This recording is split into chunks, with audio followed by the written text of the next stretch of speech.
A narration of Jane Eyre, an autobiography. Chapter 1.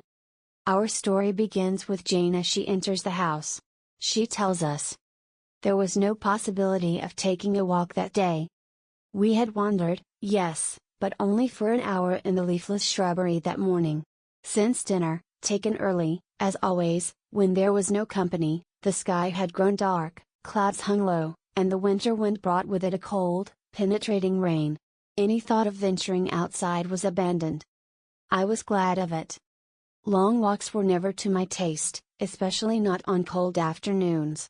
I dreaded the return, my fingers and toes numb with cold, my spirits wounded by Bessie's scoldings, and my pride stung by the ever-present reminder of my inferiority to Eliza, John, and Georgiana Reed. They now sat clustered about their mamma in the drawing-room, like a portrait of familial peace. She reclined on the sofa, a picture of contentment, her children unusually quiet and harmonious around her. Me, she had dismissed. She regretted, she said, to be under the necessity of keeping me at a distance, until she could observe a more sociable, childlike disposition, a lighter, sprightlier manner. So I withdrew, slipped silently into the adjoining breakfast room. There, I sought comfort in books. I climbed into the window seat, tucked my legs beneath me like a little Turk, and pulled the curtain nearly closed. Enclosed in folds of red moreen, I was wrapped in a double solitude. Outside, the November afternoon lay dull and misty. Rain fell steadily over the drenched lawn and battered shrubs. The bleak world matched my mood. I opened my book, Bewick's History of British Birds. The words held little charm, but the images. Ah, the images! Rocks lost in swirling seas. Wrecks. Desolate coasts. Phantom ships and lone, shadowed churchyards. They spoke to me, deep and strange. Cold and deathly landscapes, Norway, Lapland, Siberia, vast, frozen worlds filled my imagination. I was there. Lost.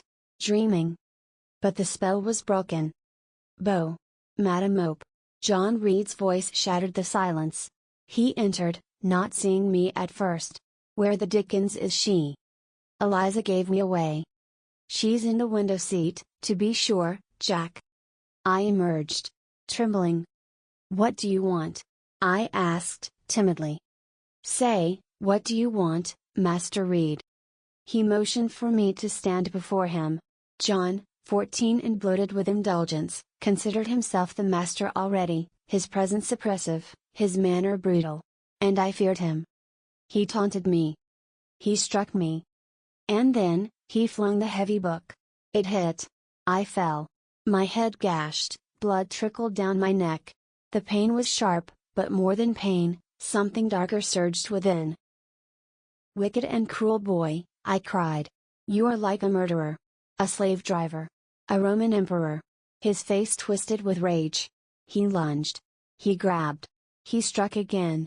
And this time, I fought back. The door burst open. Voices rose. Mrs. Reed arrived, flanked by Bessie and Abbott. They tore us apart. Dear!